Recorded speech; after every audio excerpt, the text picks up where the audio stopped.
Hello and welcome to episode 142 of the Thinking LSAT podcast in Los Feliz, Los Angeles. I'm Nathan Fox, and with me in Vienna, Virginia is Ben Olson. Ben, what's happening? Dude, so much. Yeah, we got a lot of exciting things to talk about on the show today. I can't wait to hear updates from you. I moved. We're going to talk about the LSAT timer that we so generously bestowed on our audience. We're going to talk about... We're so generous. We're going to talk about our new personal statement review service that we're going to do as an experiment. Yep. We are going to talk about our weekend class coming up in New York City, July 13 through 15. Save the date. And we're going to talk about a whole bunch of other stuff, listener mail, like normal. Let's see here. Before we get into all that, we have 483 members in the Thinking LSAT podcast group on Facebook. This week they were talking about swearing and how I swear too much on the show, and people were insulting me, saying that I'm too intelligent to swear. Okay. Dude, I have not been on Facebook forever. I don't go on Facebook. The only time I ever go on Facebook now is to just look at the Thinking LSAT podcast group, just to check out to see what people are talking about. I have to chime in on that, so that'll be good. On the swearing. Shit, yeah. That's good. I got to talk about that. Fuck yeah. Okay, we have 17 patrons on Patreon. They are now donating a total of $83 every month. I think that might be one more patron and $1 more per month. So wait. I thought that's a lot more patrons and only $1 more dollar. Sorry, it's not $83 a month. That's $98 a month. Yeah. So Ooh, 98. Yeah. So we're creeping up on $100 a month, which is... We're almost to 10%. Yes. No, wait. Yeah, okay. Yeah, very close to 10% of our monthly expenses are now being paid for by our patrons. So thank you very much, patrons. Go to patreon.com and find Thinking LSAT, and you can give us $1 a month. We would appreciate it. You can email the show, help@thinkinglsat.com. You can go to our websites, strategyprep.com and foxlsat.com, to learn about all of our services, including live classes in DC, Los Angeles, San Francisco, and all sorts of online and one-on-one options. Well, where should we start? What's new with you? I know you were eating pizza. That sounds good. I was eating pizza. So, just last night, I had to interrupt a tutoring session that Laura, who works for me, was conducting. And I hadn't met the person that she's working with yet, but she said, "Oh, it's Ben," which isn't surprising because everyone who's doing tutoring is watching videos and stuff online. And I was like, "Hey, how's it going? It's nice to meet you." And she says, "We've met before." And I was like, "Oh, I guess like through the class, or like you've met me by watching the class online or something like that." She's like, no, somewhere else. I was like, "Oh, okay." She said, we go to the same CrossFit gym." And I was like, "Oh, I'm sorry. I didn't realize that." And she's like, "That's okay. It's not a big deal." But then it made me think. I was like, dang, I hope I was always nice at CrossFit. You know, like, taking this class or doing this thing and someone's in my class and they know who I am. It's a little unnerving, but she's very nice. And I had that interaction, right? And then just before that, I was driving to take my kids to school, and I'm just driving on these little streets that are 25 miles an hour or whatever.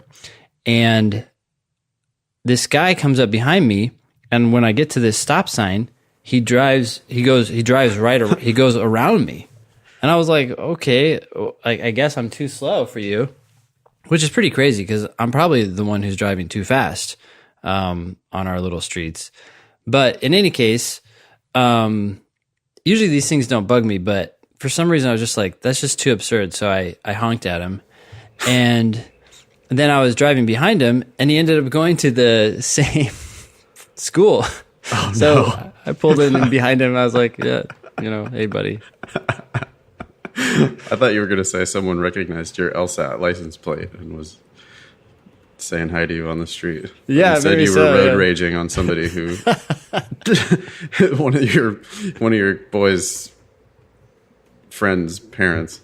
Yeah, well, that's who, it turned out to be someone we know. So it's kind of funny. I was like, well, there you go. You got to watch out what you do. You never know who you're interacting with. Wow. How about you? What's up? Amazing. Well, I was in Santa Barbara playing awful golf over the weekend. I am just terrible at golf, and I hate it. And but I saw my friends and stuff, so that was fun. And then I got back on Monday, and I immediately started throwing away like half of my belongings because the next day, Tuesday, I had a crew of movers show up and packed up all my shit and moved in one day, moved across town. And so now I am in my new apartment in Los Feliz, which is very close to Griffith Park, a neighborhood that I really love. And yeah, I'm just chilling over here on the other side of town. Yeah. So what was the story exactly? A lot of your neighbors were complaining or something, and you had to leave. Yeah, I got kicked out of the building for too much yelling as I was recording the podcast. Too much swearing. Yeah, too much yelling F-bombs. Oddly LSAT related F-bombs. No, I moved because I was on the extreme west side, Marina del Rey, over there by the airport, and it's a little colder over there, which I don't like. I want it a little warmer, and also, it's just too far from my friends. I have a really good friend who lives here in Los Feliz, and I have friends in Studio City.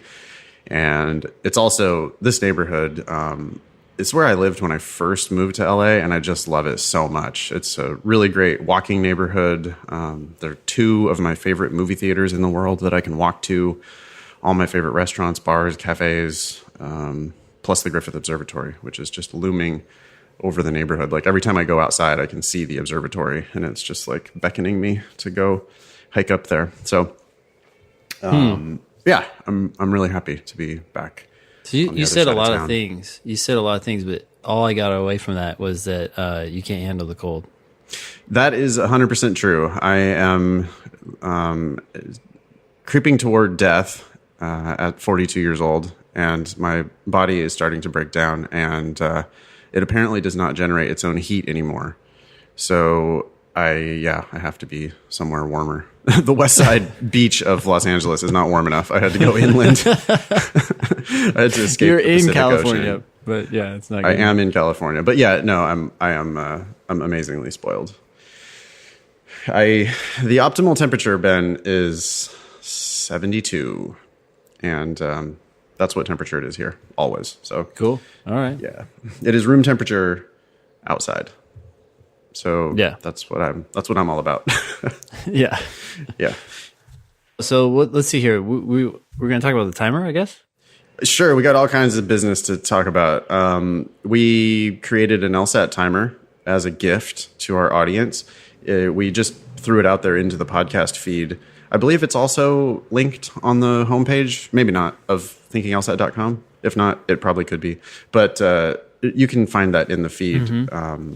And it's on YouTube as well.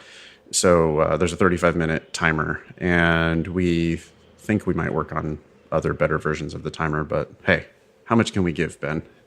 I don't know. Enough is enough. Yeah. So check out that timer. I did get a pretty funny email from Shay.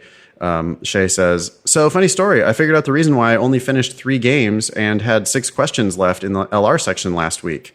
She was working on prep test 83, by the way. Yep. She had the timer on in her podcast app, and she was listening to it on 1.5x because that's the speed she usually listens to the podcast on. I guess we need that disclaimer in there. This will not work if you speed up your podcast. So she's been doing really well. Shay's been scoring like in the 170s, and she was pissed. She was like devastated because she only scored 166 or 168 or something like that. But she had only been giving herself 23 minutes per section because she was listening to it at 1.5x. So yeah, anyway, if you're going to use the timer, make sure you go ahead and put it on normal speed. That's funny. Yeah. You have 5 minutes left in this section. Yeah. Comedy. Let's see. We could save the personal. Let's talk about the class. All right. Sounds good. What are the dates again? July 14, 15 are the 2 days of instruction. Yep. So we're going to show up on the evening of the 13th, and then we will do some LSAT instruction on Saturday the 14th and Sunday the 15th. Yeah, it's the class is going to be $395. That includes all materials.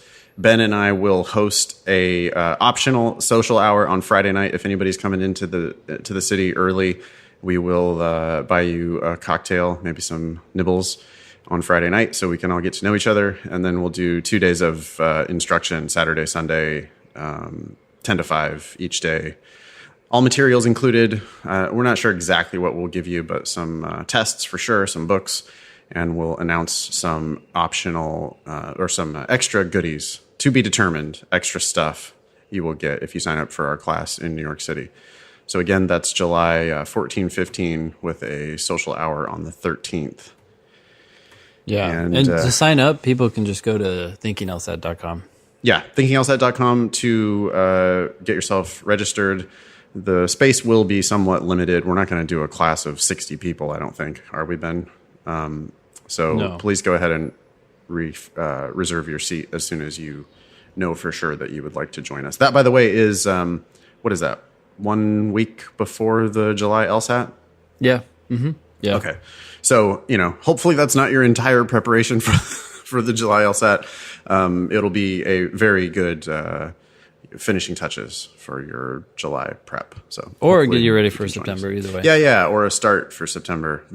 But please, if your intention is to make that a standalone class for the July LSAT, we're probably going to try to discourage you from doing it that way. Yeah.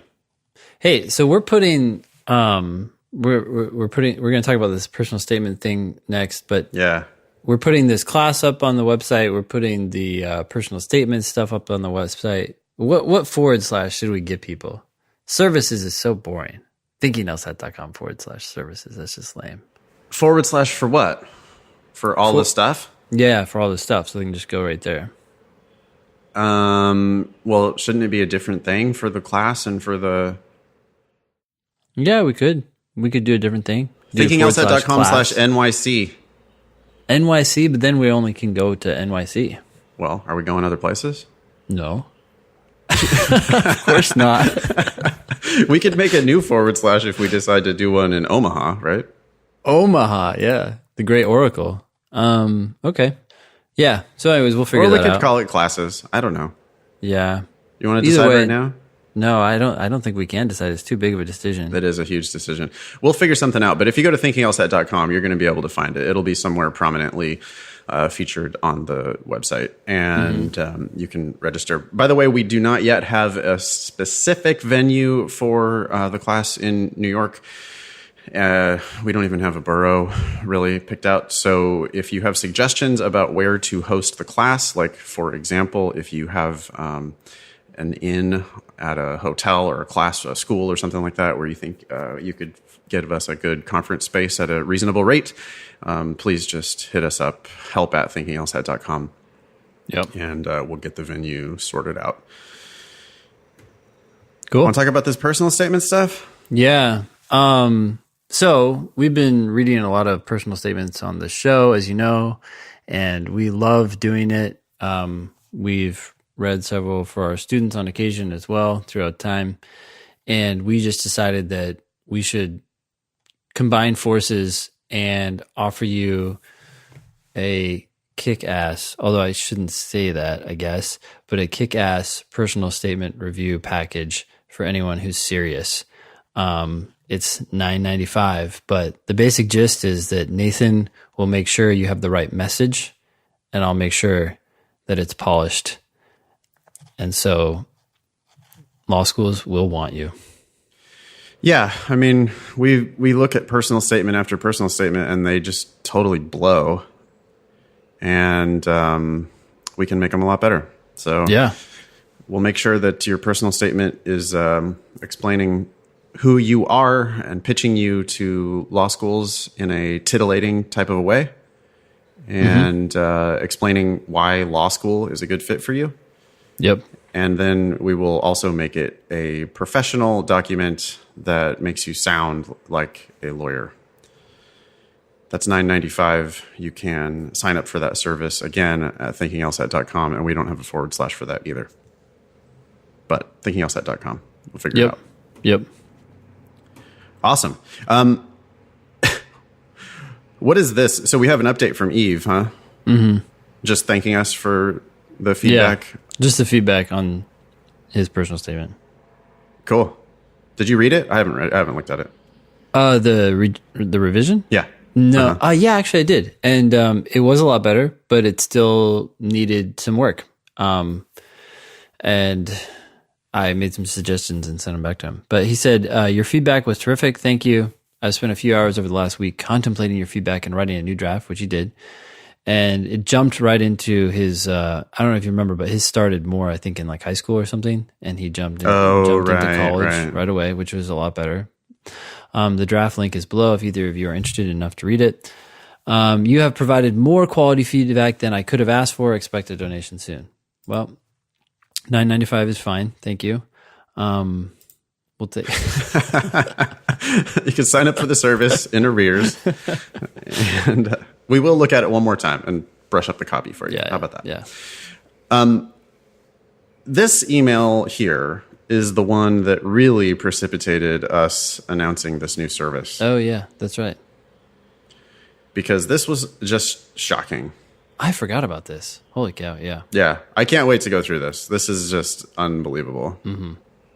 You want to read this email here from Tino? Yeah. So, hey guys, just wanted to send an update on my cycle and where I ended up.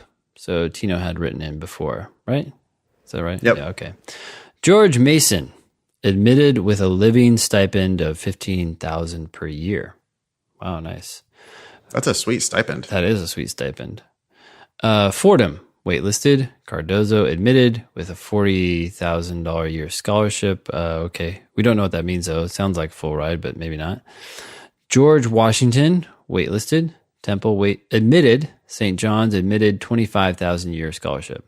So just PSA here, guys. Whenever you send in your information, tell us how much you have to pay, not how much money you got in terms of scholarship. Yeah, and don't say scholarship, say discount. Discount, yeah, there you go. Well, yeah, discounted price is whatever. And hopefully that would be good. Yeah, that would be good. So Tino continues, there are others, but these schools really tell the story of my cycle. I chose to accept admission up George Mason. I don't to George Mason. I mean, to George. Up yours, George Mason. I don't know. I was waiting for like up there. to, okay. Up to George Mason, as that living expense will go a long way as my GI Bill covers all of my school costs. Yeah, that's awesome. I really think that overcoming my 2.2 LSAT calculated GPA can be attributed to my pretty solid LSAT of 166 and a good presentation of my experience in my personal statement, which I have attached. This was reviewed by a consultant, and if you feel like it will benefit others, as hopefully an example of what a personal statement should resemble. Feel free to read it on the show. Additionally, I remember you guys mentioning that you were loosely familiar with the GI Bill benefit, and if you want, I'm happy to answer any questions that others writing into the show or in your classes may have. Okay, thanks. I do have a question for you guys. With the news surrounding the Koch brothers and other donors to GMU, money in exchange for undue influence in faculty decisions, is there a chance that this will negatively affect graduates? I don't think it will matter at all. No, that doesn't seem like anything to me. That's just noise. Everybody knows lawyers and law schools are corrupt. So what's shocking about that? Yeah. What they care about is your GPA. Yeah. Okay. So here's the shocker. And I actually, maybe you should explain this because I wasn't so much in that email chain. But from what I remember, you triple checked everything that was said. Yep. I will read it. Before we get there, I want to just say one thing about this GI Bill deal.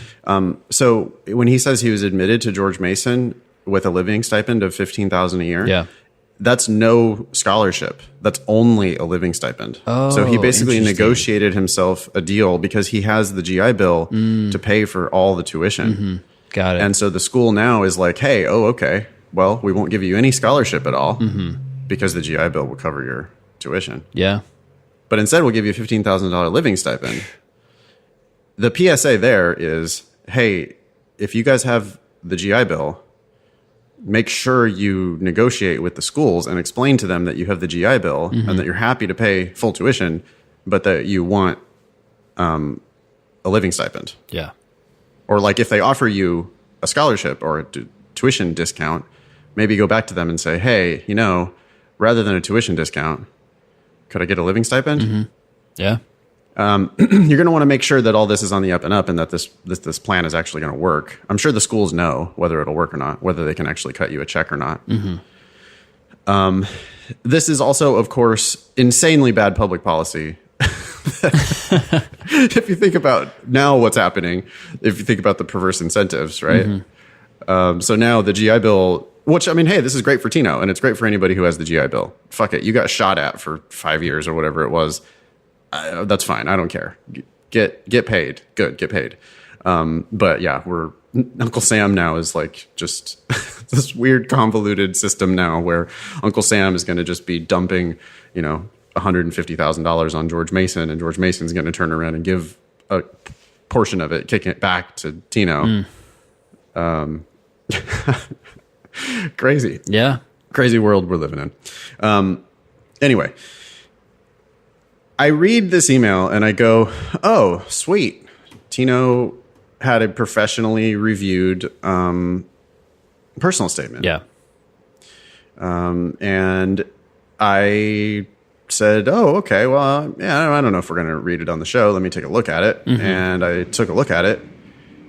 And I had to email Tino back 3 times to make sure that this is actually the personal statement that came from the consultant. Yeah. Because it is garbage. I just can't believe how bad it is. And I shall read it to you. And we should clarify here, too, that this is somewhat of a well-known consultant, right? This is somewhat of a well-known consultant who is not Anne Levine. Yeah. This is a different, I guess, nationally known consultancy. Yeah. Oh, it's definitely national. And, yeah. Yeah. And Tino, it all worked out well for Tino. But Tino sent this personal statement to every single school he applied to. And the consultant, now this is all according to Tino's testimony. So, that's third person here. Mm-hmm. But this is Tino triple checked it. And he said, yeah. And they gave me the stamp of approval. This was the personal statement that was going to go out. Whoever the representative was at this national law school consultancy gave Tino the green light to send out a personal statement that sounds like this. Oh, and I should add one more thing. You want to say how much he paid? Oh, yeah, I forgot. How much was it? I thought it was $3,600, but it was at least $3,000. I know that. I think it was $3,600 that Tino's parents generously paid to help Tino with his law school personal statement. And this is what $3,600 gets you. Now, I think the theme is probably great. I think the message here, mm-hmm. I mean, I haven't really read the whole thing because it's like makes me want to vomit. So I haven't actually read the whole thing, but just the editing makes me want to vomit. Mm-hmm. But surely people reading this are like, oh my God, this guy is such a bad writer. Yeah.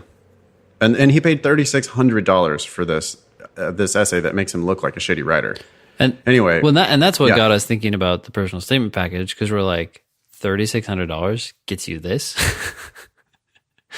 Yeah, we're not going to rip you off to the tune of $3,600. We're not going to rip you off at all. You're going to end up with a professional document for your $9.95. Yeah. Anyway, this is not a professional document. Here's what it sounds like: October 4, 2016, in Achin District, Nangarhar Province, Afghanistan, an explosion went off. Dude, do you know what that reminds me of? Do you remember All the Base Are Belong to Us? Yes. Yes, I do remember All the Base Are Belong to Us. Dear listeners, if you do not know that, just Google that. But that is exactly what this sounds like. This has unnecessary detail. It has poor punctuation. I really think there should be a comma after that Afghanistan, and there's not. Yeah, there should. But there's 3 other commas earlier. It's just giving an exact date for no reason. It's giving an exact location really for no reason. And the most egregious part, an explosion went off, dude. An explosion went off. Wait, do you mean a bomb exploded? But no, dude, it was an explosion that went off. But it's fucking terrible writing. That's garbage writing. And I can't believe that that's the lead on a $3,600 personal statement. Yeah, like if you're going to mess everything up, don't mess up the first sentence and the last sentence. For crying out loud. Right. They might only read the first paragraph. I mean, it's totally possible that they're just going to be like skimming it and they're going to see, or they look at the whole thing, but they could definitely be speed reading, the end of your personal statement. But when they see this first sentence, they're going to be stumbling over the bad punctuation. They're going to be stumbling over the unnecessary details, trying to figure out what the fuck you're talking about. Mm-hmm. And then they're going to see an explosion went off. And they're just going to be like, wow, that is some... there's a bomb in the sentence and it's still boring. It's like, let's write this as boringly as we possibly can. Yeah. Like I don't want it to be active at all. I want the verb to be went. This is went. This is the kind of sentence that a defense attorney would write in defending someone who set the bomb, right? Oh, it was just an explosion that went off. Right. It's like, no, dude, you're in court for a very serious problem. And we're going to try to mitigate that as much as possible. Yes, okay, so it's passive voice. Mm-hmm. You have a choice of, you could put exploded could at least be the verb. Oh. And instead it's an it went off. It went off. The bomb. It's not even a bomb that went off either. It's an explosion that went off, which I don't think explosions go off. I think bombs go off. Yeah, that's true. Bombs explode would be an even better way to say that. But holy shit. Okay, it goes on. This explosion took the life of my friend and fellow Green Beret. I'm going to not read the name. Okay. That sentence is okay. I like that you're mentioning that you're a Green Beret. That's nice. Mm-hmm. I've learned something about you. Yep. That's good. Yep. And this is obviously a momentous experience, right? This is, in a bad way. So this is telling us about you. Yeah. Yeah. There's drama. It's okay. And we're learning about you. Okay. That's good. Still, it's an explosion that took the life of your, I don't know. It could be better. A lot better. Okay. We have 2 periods between the sentences, which is incorrect. The blast was the first domino in a long chain of events that has forged my desire to become a lawyer. What? That's a horrible analogy. What? Wait, it's 3 metaphors in one. It's a domino. Long chain. In a chain of events. No, wait, are they dominoes or is it a chain? Yeah. Well, it's a domino in a chain of events, and that chain of events has forged my desire to become a lawyer. What? Forging? Yeah. Wait, dominoes are forging? Or is it a chain that is forging something? Dominoes in a chain are forging something. Oh, my goodness. Are you fucking kidding me? What? $3,600. In the immediate moments following the explosion, I discovered personal characteristics I joined the army to find out about myself.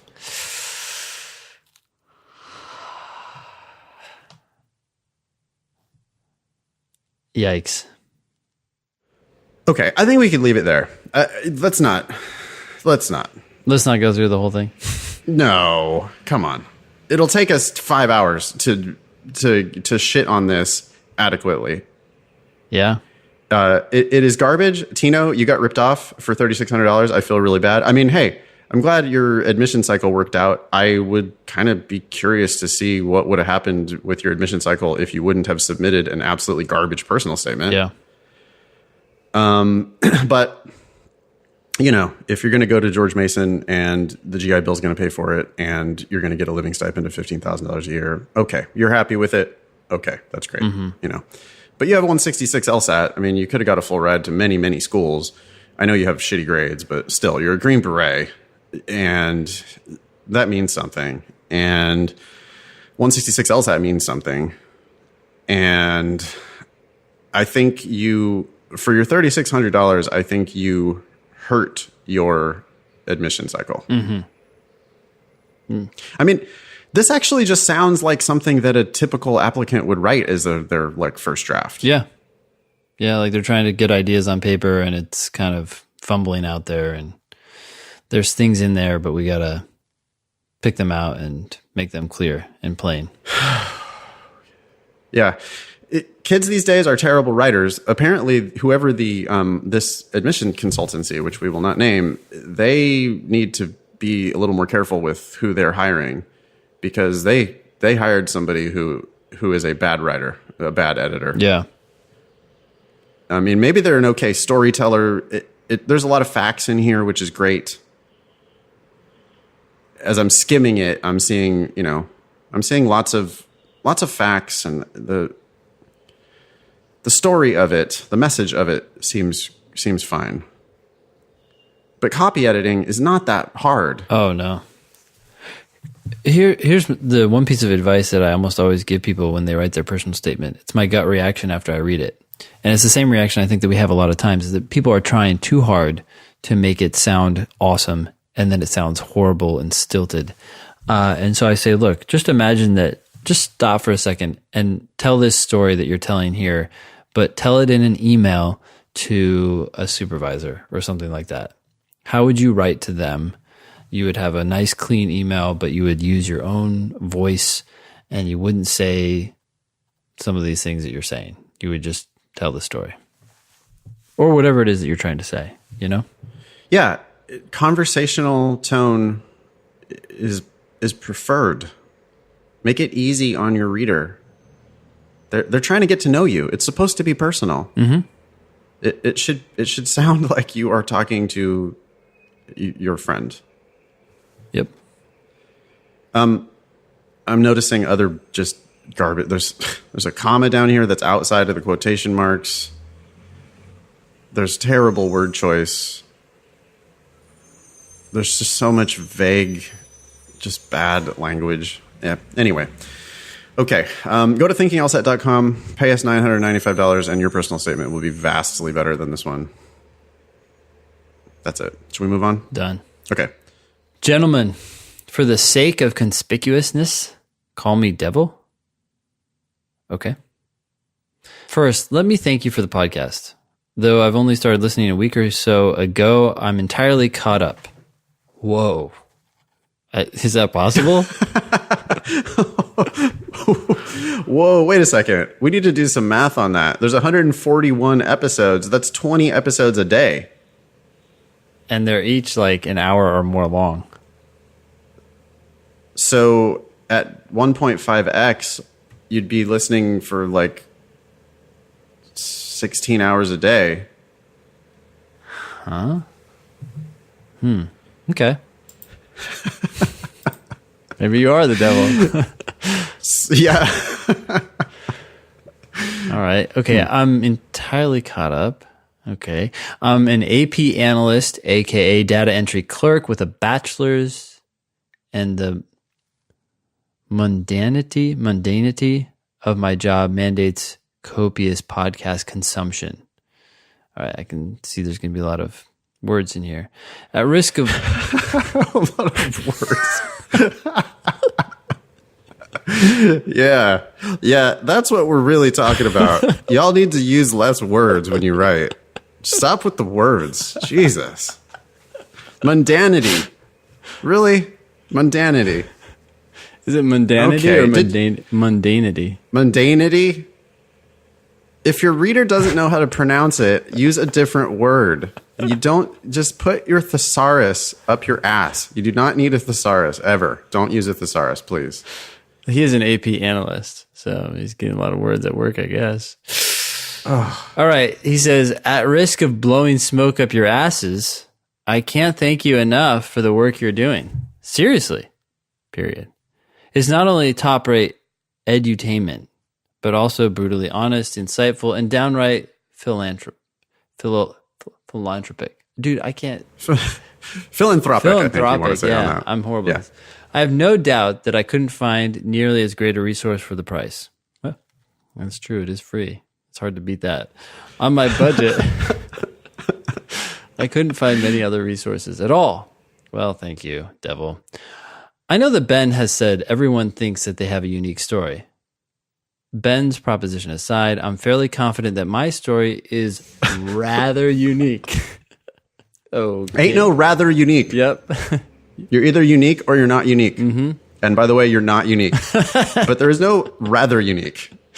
Particularly unique. Yeah, right. Okay. Because it's exceptionally long and convoluted, I'll spare you the details. Thank you, devil. In short, my first senior year was the culmination of a series of mistakes and heartaches. Oh, dear God. Sorry. I withdrew the first week of what would have been my last semester after seeing my GPA fall from grace faster than the Trump cabinet. Okay. I believe that my story provides reasonable justification for my meager 3.36, despite having implausible deniability for the circumstances that led up to my dropping out. Implausible deniability? You're supposed to have words. Stop with the words. What are you talking about? However, it's a long and complex story. You already said that. Involving an FBI investigation, corrupt Afghan officials, a handful of steamy summer nights, and quite a few particularly morbid but necessary bum you out details. Bum you out. Okay. So here's the first question. Should I include such a story in my personal statement? We have no idea. If I had any idea what you were talking about, I would maybe be able to give an opinion, but... This is very Trump-esque, actually. It alludes to a lot of big stuff, but doesn't actually talk about it. Yeah. If details are needed, I'd be happy to oblige. If nothing else, it would be a writing exercise, as I'm sure you can tell, I need the practice. Comma. That's a joke. It's a joke. Yeah. Second question. Does poverty count as diversity as far as a diversity statement is concerned? It can. I guess it depends on what you have to say. I have quite a few more LSAT-centered inquiries, but it's hard to tell if I've already written a wall of text from my phone. Thanks again, devil. Oh, here's some more details. P.S. Cold diagnostic of 163. Better than what I ought to need from my target school, for admission anyway, but I have to get a 170 minimum because a friend of mine made a 169 and she's just way too smug about it. Oh, and because I'm not going to pay for law school. Well, that's good. I don't know what to say to any of this. I don't either. 163 is an awesome cold diagnostic, and you should be able to make it into the 170s and stick that in your friend's face.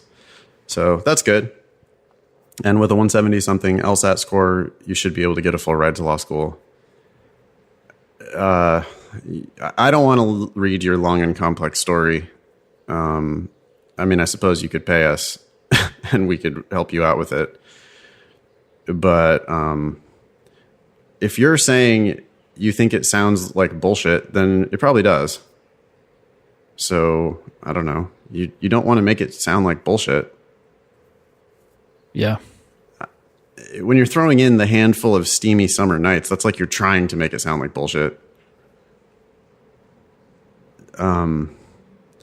FBI investigation and corrupt Afghan officials. I mean, that makes me start to think that you have character and fitness issues where you might need to explain all this to your state bar association before you even go any further down this road.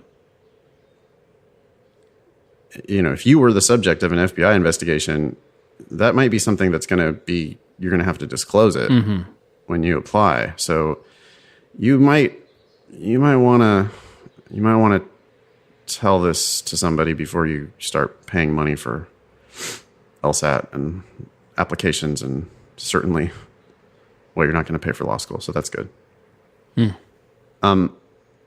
This all does sound more like an addendum, a GPA addendum. You know, explaining your poor grades. Yeah. I don't. Is this who you are? I mean, is this what is this? Are you trying to sell yourself by talking about how you had to drop out of school? No. So it's not your personal statement. Yeah. Why you and why law school? What are you bringing to the table that's good? Focus on positives. What are you going to offer? They're already going to be interested in you. You're going to show them a 170 something LSAT score. 3.36 is pretty easy to overlook when you have a 170 something LSAT.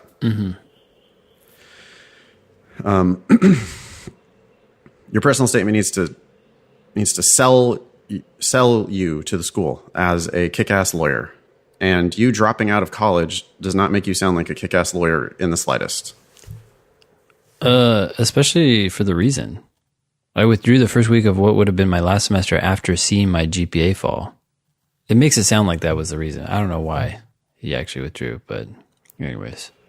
There's a handful of things in here that just sound like lies, especially the fact that he's been listening to the podcast for a week and he's already caught up. So, yeah, I don't know. Devil, thanks for writing in. Good job not paying for law school. Try to make your personal statement make you sound upstanding and honest and not like a liar. Yep.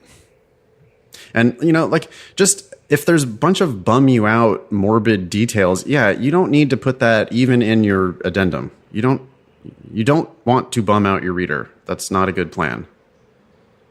So if you have to explain, you probably do have to explain that you dropped out of your senior year of college. You're probably going to have to say something, but keep it very simple.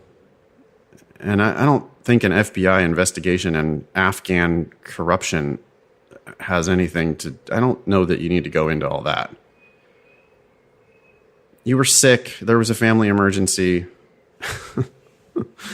Your 170 LSAT better represents your promise as a student. Yeah.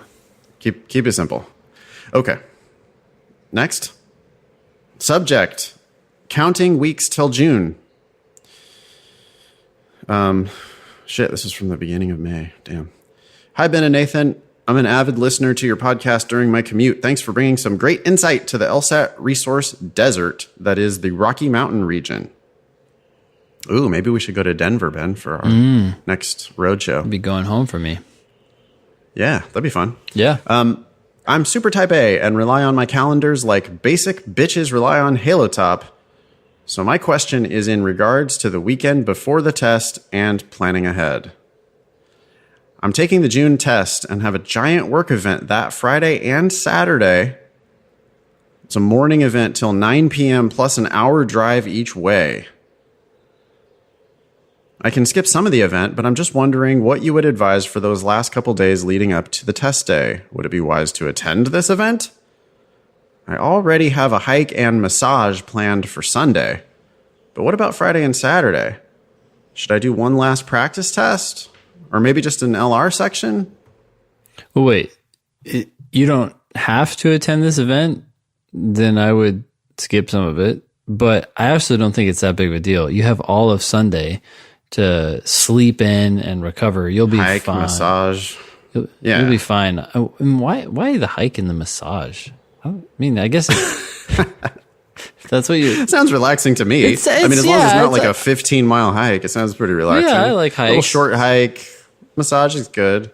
I mean, yeah, whatever. Do you. I mean, whatever you got to do to chill out. That sounds great.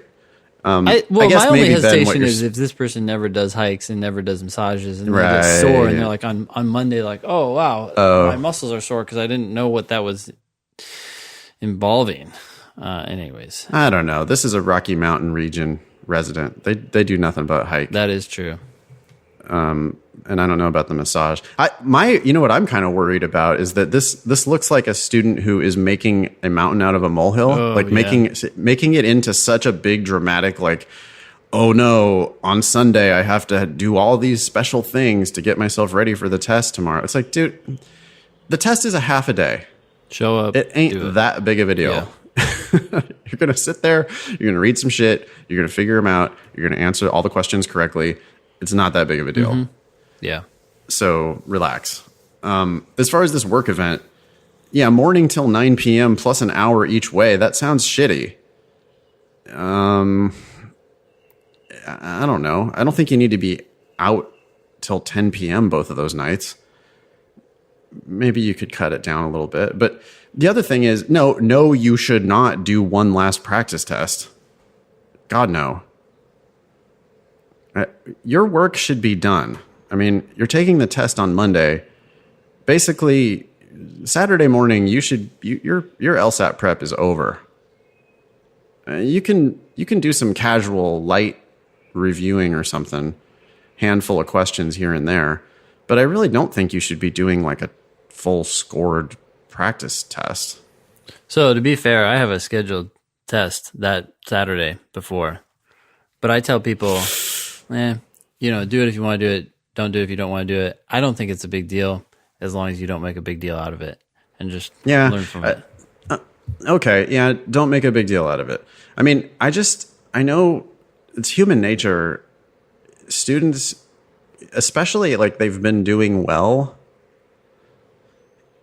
I mean, I was talking to a student yesterday who just scored 177 or something like that on a practice test. And this was on May 30th that we were having this conversation. And you just scored a 177. I'm like, okay, well, if you don't want to, don't score yourself between now and June 11th. Yeah. It's like that's 12 days worth of not scoring yourself or 13 days worth of not scoring yourself. So what? You've already achieved an outrageously great score. So you could just declare victory, and just then do light casual reviewing. So it depends where you are. If students are like studying right up until the last minute, I agree. Saturday, you got 2 days in between Saturday and Monday. It's fine. Some of the people in the room are going to score a little bit lower than they have been scoring necessarily. And I worry that those people are then going to make a big fucking deal out of it. Yeah. Because it's kind of human nature, and they're going to freak out. And then if they do another test on Sunday, now we're in trouble. Yep. And that's also human nature to want to do that.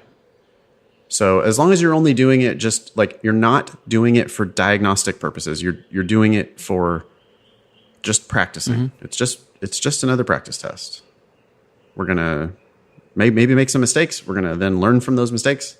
That's the point of it. Yeah, exactly. And the thing to keep in mind too is if your score drops, you should actually pat yourself on the back because that means you're almost certainly going to do better on test day. So you might as well look forward to the wonderful thing that's going to happen.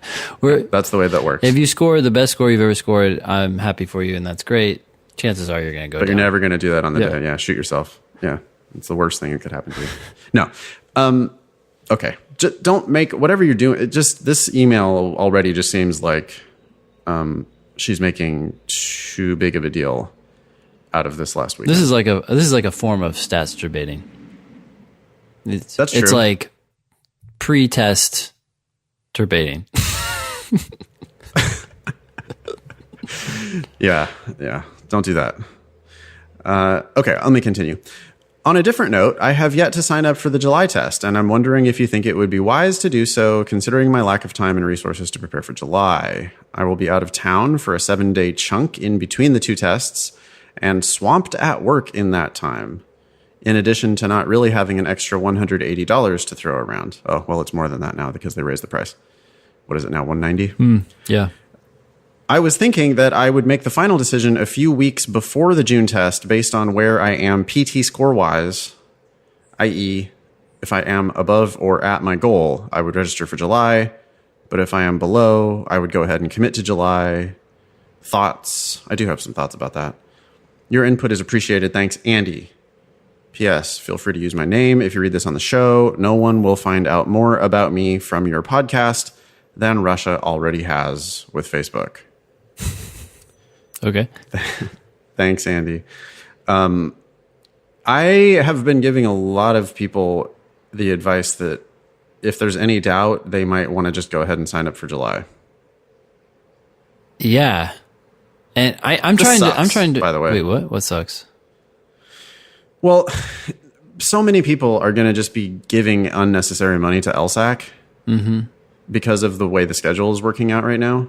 Yeah. they really need to get the score turnaround short. They got to shorten up the score turnaround, and they got to change the registration deadlines and stuff.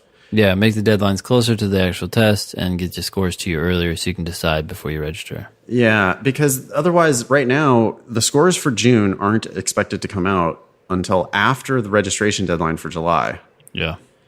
And so I've been telling people, anybody who has resources, the people who pay my tutoring rate, especially, they have resources. The money doesn't really mean that much to them. And I'm like, well, you should go ahead and sign up for the July test and just give yourself the option to take it, because you're not going to get your June score back in time to make that decision. And if your June score isn't exactly what you want it to be, then you're probably going to want to take it again in July. So you have no choice but to just give $190 to the LSAC. Yeah. And one thing you said if there's any doubt, sign up for the July test. My thought on that is, I think pretty much everyone should have some doubt, because you don't necessarily know how June is going to turn out. And even if your finances are tight, I hate to say this, but you almost need to sign up for July even more, because you need to take advantage of maybe the 1 or 2 points, even if that's all you get out of the July test. Like, let's say you get a 160 in June, you get a 162 in July. That money is going to be so well spent. There's no other better way for you to spend $190 if you're serious about law school, given all the costs that are down the road. Yeah, I agree. I feel like if you're signing up for June and you're not, and it's not some weird situation where you're foolishly applying this cycle, or you've already been accepted somewhere and they just need a higher score. If you're applying for next cycle and you're signed up for June, you should also be signed up for July. It's just, there's no downside, almost no downside except for the cost, because even if you get the score you want in June, how is it? It can only help you to take it again in July and either get the same score or lower, which will have no effect, or get a higher score and now you're even better off. When you're right, you're right. I agree. This makes me, it like hurts me, because there's definitely a rich get richer sort of a thing going on here. And yeah. I know that many of our listeners are sitting there going, are you fucking kidding me? I can't just throw $190 around like that. I don't have the money to do that. I can't do that. Well, God, it sucks so bad to say this. I really want to be like a good progressive, but if you don't have $190 to throw around like that, I seriously question whether you should be going to law school. I think I'm really worried that you don't have the resources and the wherewithal to succeed in this game if you can't come up with $190. I mean, I'm sorry. Like I've been very fortunate in my life, right? I understand that things have worked out very well for me, and $190 isn't anything to me, and it's easy for me to say that. I get it, but if you're gonna only sign up for the LSAT one time and you just don't have the money to pay for another test, and man, like your odds of getting the best score you can are not great, and so you're just sort of like starting the game behind. Am I making sense, Ben? You're making sense. If you're looking at the 190 and saying that's going to be a hard thing to pull off, it's unfortunate, but you're also probably the person who needs to spend that 190 the most. So, well, yeah, I mean, and you need to get the LSAC fee waiver. Like, we could always put that PSA out there. That's true. Yep. If you have any chance of getting the LSAC fee waiver, like if $190 sounds like a lot to you, then you should apply for the LSAC fee waiver. Mm-hmm. Who knows? You might get it. You might not, but you might get it. And if you get it, what do you get? 2 free tests plus the credential assembly service for free, plus a certain number of those brutally overpriced reports that they send out to the schools. Yep. Yeah, that's good. The LSAC fee, because I mean, it's going to cost you. The way we encourage people to apply to law school it costs you $3,000 just to apply. Doesn't it? I mean, the Well, credential 6 assembly if you're doing service- personal statement review with other people. Yeah, right. Yeah, totally. But yeah, at least 3 or about 3. Yeah. I would even say maybe more than that because, I mean, well, let's see. Application fees, you just don't have to pay that many application fees these days. You can get out from under the application fee. How much is the fee per submitted application? Dude, they just raised it, I think, to $45. $45 per school? I think so, yeah. And this is all done. This is all That's work the done by a LSAT computer. That's ridiculous. It's an electronic report that goes from so they charge you for the credential assembly service. And then they charge you $45 per report. So per school you apply to, even if the school gave you a fee waiver or doesn't have an application fee, you still have to pay the $45 report fee to the LSAC. So if you apply to 10 schools, that right there is $450. What are they trying to achieve? They're trying to make money, dude. I know, but why? For who? It's a non-profit, so I mean, it doesn't make sense to me. Like, who walks home with the money? I don't know. I do not know. It's I'm glad there's competition from the GRE. Let's put it that way. It totally hurts my own bottom line, but I don't give a shit. I'm just it's not student friendly. It's not applicant friendly. Well, neither is law school generally, right? Think about what the LSAC is made up is the law schools, isn't it? The LSAC is Yeah. okay. So it is a commission of it's a representative of the law schools. Law school already is a gigantic scam. So now the LSAC is also a gigantic scam. I mean, shocker. They're just getting paid as many ways as they can get paid. Yeah, I guess so. It is a little strange though, because if schools are making their applications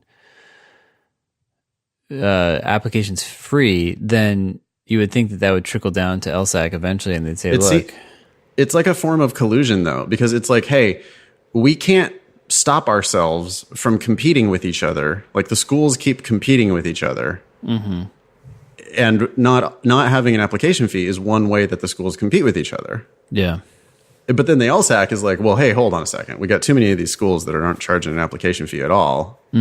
So instead, we'll just make a mandatory $45 application fee. and we'll keep the money." And we'll keep the money. And we're all you guys anyways.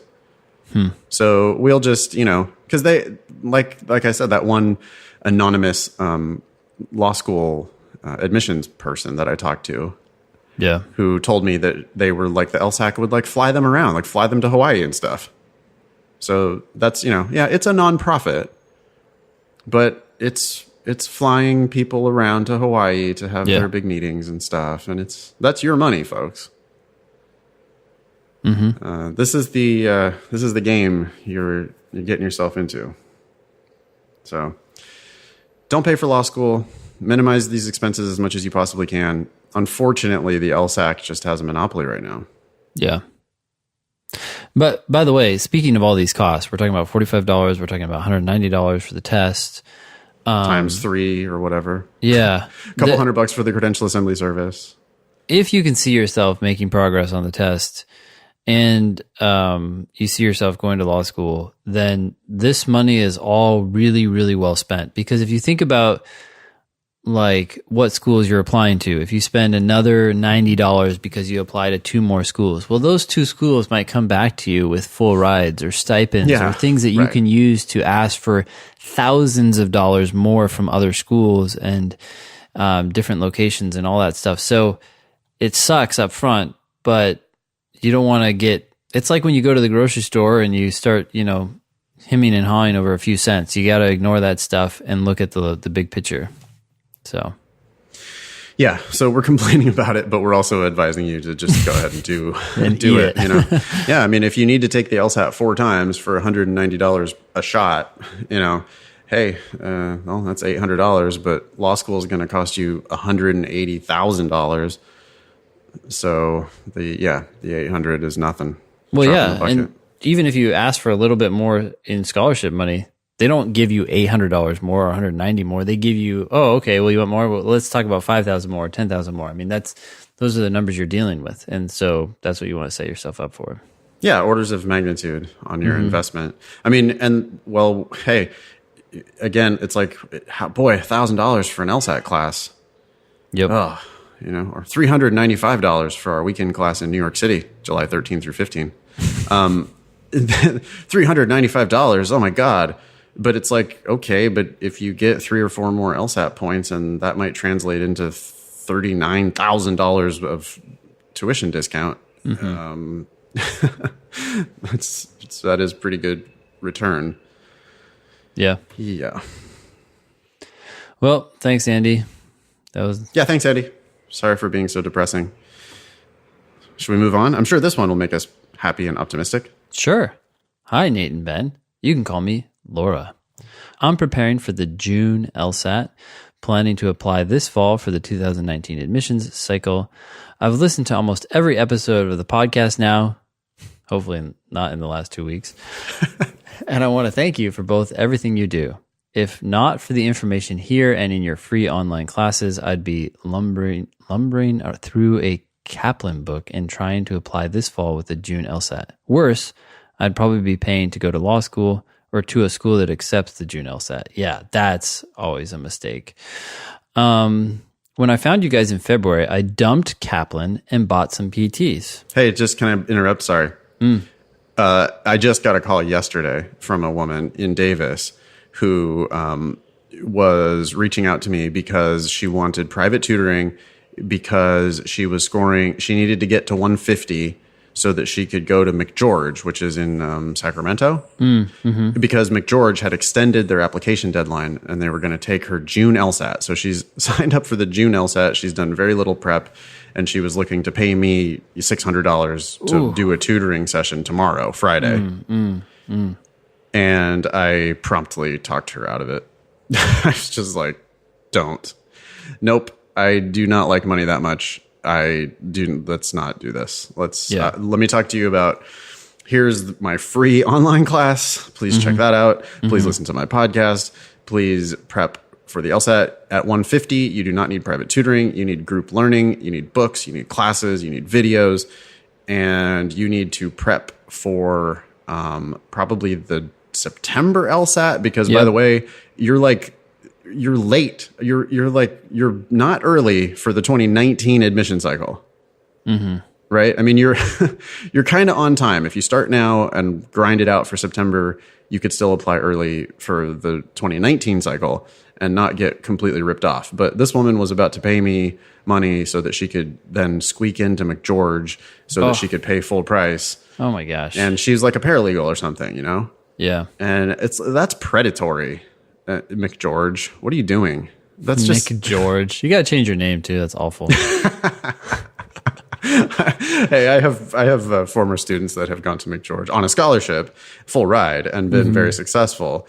So you can win the game at McGeorge, but it's like, sorry, this woman was best case was going to be her worst case. Like she was going to barely squeak out her 150, and she was going to get into McGeorge at the last minute, and she was going to pay full price, and then the outcomes when you do that are just extremely poor. So anyway, I talked her out of it, and I talked myself out of some tutoring business, and hey, that's just what I have to do. So it sounds like Laura has wisely, because of our help, Ben, she has decided not to do that. Well, I'm glad you talked her out of it. That's good. Yeah, well, I had to, dude. I wouldn't be able to sleep at night if I was that'd be awkward. part of the fucking scam. Yeah. I mean, I already get paid plenty for what I do, right? And we both get overpaid, Ben. That's true. It's like we're very fortunate to be here. The least we could do is, try to help the people who are going to get like totally boned by this system. We want to save people $150,000. God damn it. Yeah. All right. Sorry. Go ahead. So this is Laura. Laura says, when I found you guys in February, I dumped Kaplan and bought some prep tests. Cool. I've been sticking to the one timed section a day, one full test over the weekend schedule, but haven't moved my score much. I've strengthened my logic games quite a bit, and I'm still improving steadily there, but I'm having a hard time moving my LR and RC scores at all. I'm scoring everywhere between -2 and -10 in both, and I don't exactly see a pattern in the kinds of mistakes I'm making or the types of questions I'm missing. I tend to review, think I understand my mistakes and how to fix them, and then come back the next day and get the same score. I don't think you've just, well, this is when I found you guys in February. So what is this? This is May? Well, keep going. Okay. The fact that my average has only moved up about 4 points in 2 months makes me think I'm not reviewing effectively. That's the part I wanted you to read. I mean, that's not that bad. It's not awesome, but it's not that bad. Yeah. It's progress. Mm-hmm. Right? This is students frequently in this situation. They think she just said literally, and I get the same score. Mm-hmm. But then she goes, I've moved up my average by 4 points. Yeah. Well, that ain't the same score. Mm-hmm. And those 4 points could be a big difference, you know? Yeah, well, depending on where you are in the bell curve, that can be several tens of thousands of students that you're passing up there. So usually it's like 5 to 7, but at the top of the bell curve, it's pretty high. Anyways, for each LSAT point. I've taken 4 full practice tests and 16 timed sections. Okay, so 8 tests total. And I've only brought my diagnostic 158 up to a high of 165. Dude, that's huge. That's good progress. Yeah, and 8 tests is nothing. Yeah, it's not very much. Remember that person who did like all 81 or at the time 81 and then had done them again? Yeah. 3 times, dude. And English was like a second language or something. The one that I remember, the one I'll never forget was the one that was on her 3rd time through the tests, and this time she was writing a full explanation for every question before she checked the answer key. Oh my gosh. I don't remember that. Jeez. Yeah, that was just one of my students. Where was she scoring? I don't even remember. It was just some correspondent. But I mean, that's when that's one of the hundreds of data points of lawyers are fucking crazy. Yeah. I mean, that's a lawyer. That is absolutely a lawyer. I believe you. You're a lawyer. Yeah. I feel sorry for you, but you're a lawyer. Yeah. God damn. Who is this? Laura, you're not yet a lawyer. Like, talk to us when you've done 20 practice tests. Yeah. Yeah, that's like when you get people who take 3 tests and they're like, well, the last 3 tests have had the same score. It's kind of like, yeah, you're just getting started. I've hit a plateau. 2 data points. I'm at a plateau now. I just can't make any progress. Right. She goes, I know I still have a month before the test to keep working, but I feel like I should be making larger improvements with the time I'm investing. Am I being unrealistic? Yes. I got an especially frustrating score of 159 last night and decided to take a few days off to try to reframe how I'm thinking about the test. Way too much concern about the score itself. You got to think about the questions that you're getting wrong, and I bet I would put a lot of money on the idea that although you may be getting a similar number of questions wrong, how quickly you recognize why the correct answer is correct and how off you were in the test is going way down, right? Like the time it takes you to figure out what's the problem is improving because you're understanding what's going on so much better than you were 2 months ago when you looked at questions and you're like, oh yeah, I guess I kind of see why that's right or wrong. How much better have you gotten at the test, even if your score itself hasn't changed much? Don't worry about the freaking score. The score will come when you focus on what you learn. You should think about questions that you get wrong as like a huge opportunity, because when you get them wrong, you can be like, whoa, what did I do wrong? And then learn from that. 100%. Your true ability will not necessarily be reflected in every single practice test you take.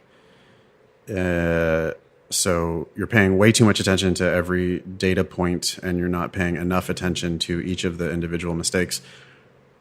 Furthermore, you're not doing enough work. Rereading this, I mean, she's been studying since February, and she's only done 8 practice tests. Yeah. Like, she says she's been doing the 1 timed section a day, 1 full test over the weekend schedule, But if she's been doing that for March and April, she should have done 8 or 9 or 10 tests on the weekends plus more than that during the week. Yeah, well, I usually tend to think of it as 1 per week in the middle and then 1 on the weekend if you're even 2 doing tests that. a week. Yeah. So she should already be, dozen or more deep, and she's not close, or 20. She should be at 20-ish, right? Yeah. And she's not close to that really. And then I'm reading now, I got an especially frustrating 159 last night and decided to take a few days off. It sounds like she's been taking lots of few days off. Mm-hmm. Otherwise, she should have accumulated many more data points than that. So I appreciate that she's listening, and I appreciate that she's reaching out for help. But half of it is y'all got to work harder. Mm-hmm. I'm amazed how hard many of you work, and then I'm also amazed how many of you don't work hard at all. Yeah. And you're just like, you think that you've done 8 practice tests, but this is also making me like, I doubt that she's really reviewing her mistakes that much. Yeah. I think she might be kind of looking at the answer key. Oh, it's D because it's D. Yeah, all right. Mm-hmm. And I don't know. I think you got to give it quite a bit more time, Laura. You got to accumulate quite a few more data points, and you got to review all of those mistakes, and you got to grind it out for months sometimes. Yeah. But she hasn't actually been grinding it out for months. Mm-hmm. Okay. She goes on, I recently listened to the episode where Anne Levine talks about meditation in relation to the LSAT. I found that conversation helpful in resetting my emotional responses, but I'm wondering what I can do while I'm away from time sections to actually improve my study approach. Wait, I'm wondering what I can do while I'm away from timed sections to actually improve my study approach, other than listen to the podcast? Any suggested reads, videos, or episodes of the pod? Do you think I need to schedule a private session? Most importantly, am I mistaken in thinking that because I've scored as well as -2 in all 3 section types at one point or another, I theoretically have the potential to make that -2 my average score on all 3? I'd like to think that if I've done it once, I can train myself to do it repeatedly. I don't expect amazing things to happen before June, but I'm willing to keep studying and retaking until I make the kind of improvement I think I'm capable of. I really appreciate any advice you guys can offer. I want to talk about this emotion thing here really quick. It says, I found that conversation helpful in resetting my emotional responses. That's good. I think that meditation can help you with your emotional responses so you can stop getting sidetracked or doing these silly things that not necessarily you're doing, Laura, but a lot of people do. Like you said, Nathan, earlier, sometimes people they get a low score, right, on Saturday. They freak out, and then they immediately take a test again in an effort to get a higher score. That's purely an emotional response. It's like you want that feeling of, oh, I'm doing fine. You want that reassurance. But I heard something, I don't know, maybe it was a few months ago, and I thought it was really cool. The person was like, some things in life make us uncomfortable, but and a lot of times we try to solve that problem by getting rid of the uncomfort. Like we're like, what can we do to make that uncomfortable feeling go away?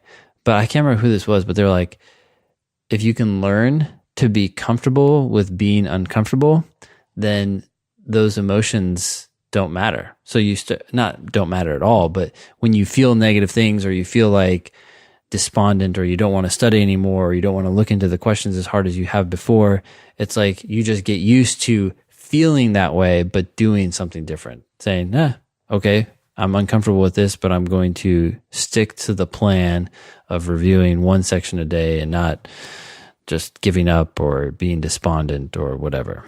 Yeah, I'm just not sure that meditation is the answer. It seems like she's casting about here looking for it's almost like she's looking for tips.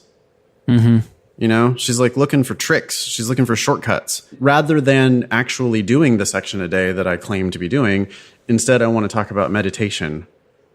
You know, I want to talk about, is there a specific episode of the podcast I should listen to? Yeah. That's or should I pay you for a private tutoring session? Like, well, maybe. I mean, at a 158 diagnostic and a high of 165, I do think you could productively work with us one-on-one, but I don't know that paying us is the answer if you're not going to put in the work in between study sessions. So Ben, if you're saying get comfortable with the discomfort, you know, an easy way to do that is to just actually do your section a day. Yep. And that's going to suck. I mean, it's going to require discipline, but that's the life of a lawyer. If you can't find an hour a day right now to do a section and review it, do you have any fucking idea what lawyers do every day? Yeah. I mean, I don't know. As far as the rest of this, it's great that she's scored as well as -3 in each of the different types. And I agree that you theoretically have the potential to make -2 your average score on all three. But it's not going to happen overnight, and it's not going to be like some magic trick. Like you're going to read a tip and then you're going to, you know, or you're going to, I don't think meditation is going to be the thing that gets you there. Yeah. She talks about training. I'd like to think that if I've done it once, I can train myself to do it repeatedly. Okay. Well, you know, training is like a kind of everyday type of thing normally. Yeah. I agree. So she concludes, thanks for helping obsessive future law students like me stay somewhat sane.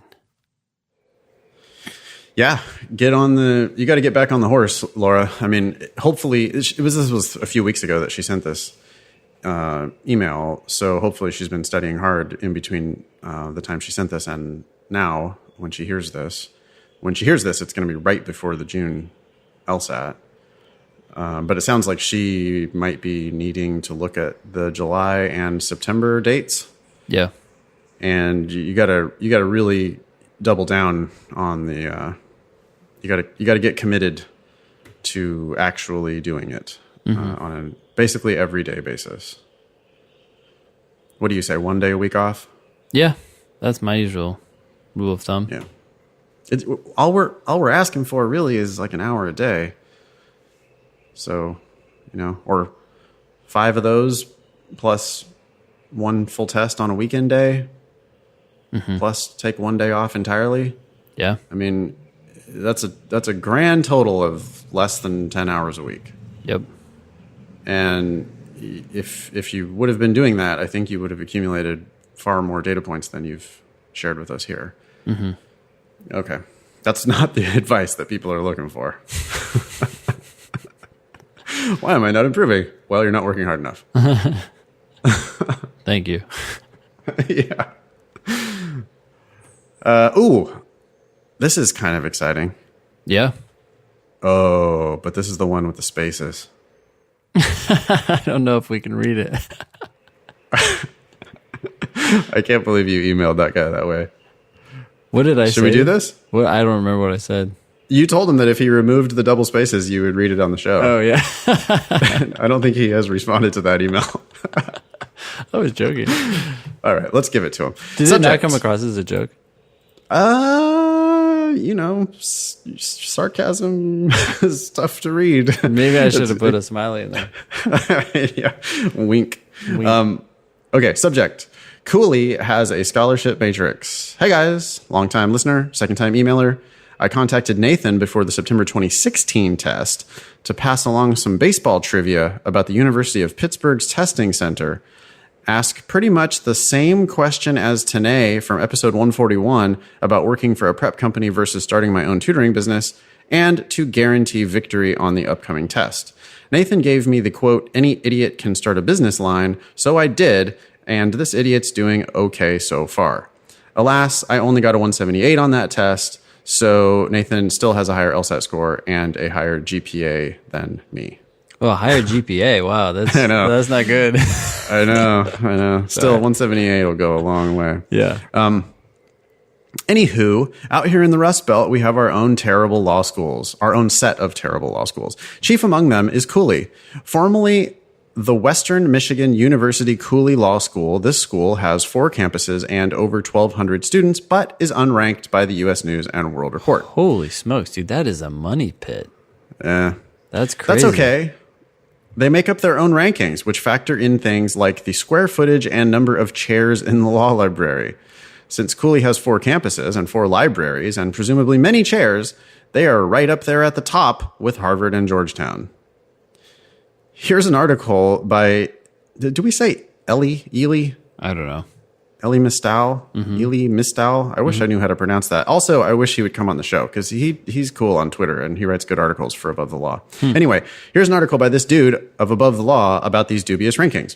Years ago, Cooley used to churn out graduates who would go on to become practicing lawyers in the Detroit area and state-level politicians. Nowadays, their most famous alumni are the coach of the Tampa Bay Lightning and Donald Trump's personal lawyer, Michael Cohen. Cooley admits students and offers scholarships based on a matrix. They use something they call predicted Cooley GPA for a lot of it, and I can't figure out exactly how they calculate that, but they have several levels based strictly on LSAT score.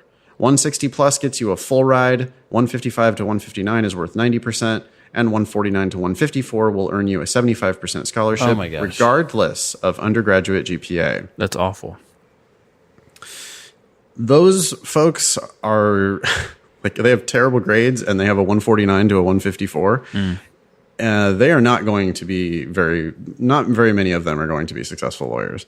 And they're getting a 75% discount, but that means they're paying 25% of whatever Cooley's crazy tuition is. And so those people could just be getting ripped off to the tune of $10,000 a year. Yeah. Well, when you have 1,200 students, you just need to collect the money, right? Yeah. You're like, oh, we got chairs. Did you notice the chairs? It puts us up our ranking and allows us to have you come. Wow. For comparison, Cooley's 75th percentile LSAT is a 146. That's their 75th percentile. Holy shit. Here's the link to their scholarship information page, and here's the link to their 509.